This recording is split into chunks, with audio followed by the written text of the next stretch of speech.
We continue our conversation on Twitter and Facebook. Dear opposite sex, ... But then again, it's 21 past 8, which means we're talking property with that again. Oh, Tsahan, what are you laughing at? I'm waiting for it. I have to ask you, dear opposite sex, ... Budget, and let's not compete with the Jones. Not compete with the Joneses. Yes, the opposite sex, ... budget. Let's not compete with the Jones. Okay, all right. No, such a responsible dear opposite sex. Baby, I'm at work. It's not me. I'll be going to budget. All right.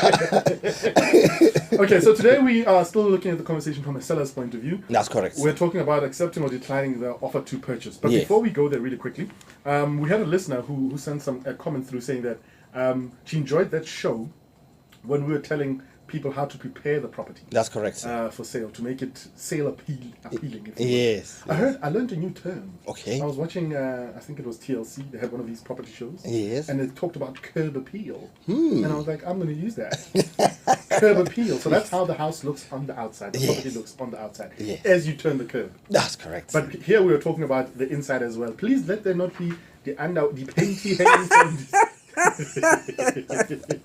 I didn't say that. No, but it's true though. That's what we're saying. Like Lancelot, you normally hang them on the shower. Yes. For that day, take them down. Yes. Okay. In fact, if the listener, I Yes. don't know why am I worried, because that's the listener, it's Thank not you. us. Yes. Okay, so they enjoyed that, which is fantastic. But let's talk. You've now gone through the process of listing the property. That's correct. You've vetted your agent. Yes. You've got the right person. Some offers have come in and you're now sitting with them. Yes. How do you decide which one to accept and which one to decline? What do you base it on? Yes. Katlego, thank you. We're talking accept, decline, or reject, or make a counter offer. Most people, especially when they're doing these things without involving a qualified registered estate agent, they only accept or decline. They don't have the skill to counteract, and which is a very important skill.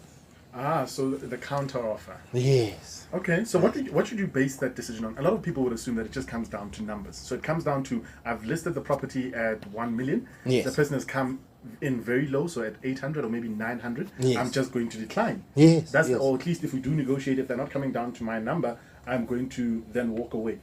How should one go into the negotiation process? Is the money just the only important thing, or are there other things that you can bulk the deal up with? There are a lot of things that you can consider, Katlego.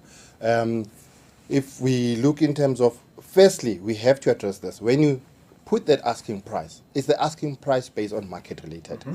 But the person who's buying the house, the one who has the cash, is the one who's determining whether it's going to buy your house or not. That's true. You know, you can have 100 visitors coming to visit your house. At the end of the day, you're looking for that one family to come buy your house.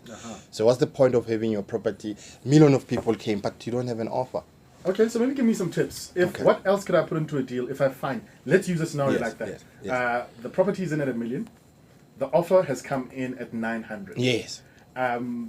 When I go back with a counter offer, what can I put into that to make it a more enticing deal for me? Yes, exactly. So examples. Let's say currently we're talking the seller now who's selling the property. Obviously, he's either upgrading or downgrading. Okay, so he has not bought a property because he has to sell his property first. Yeah. So he put his house for 1 million, and the buyer comes and says, you know what, I'm going to give you 900. So clearly he's looking at this offer. He wants to accept it, but now they need to come to an equilibrium where they say, okay, fine, where is that line where we're saying, yes, let's do that deal, okay? So i.e. the seller could say, okay, fine, you only want to give me 900. Sometimes it's 900 because of the person, that's the only money that he has.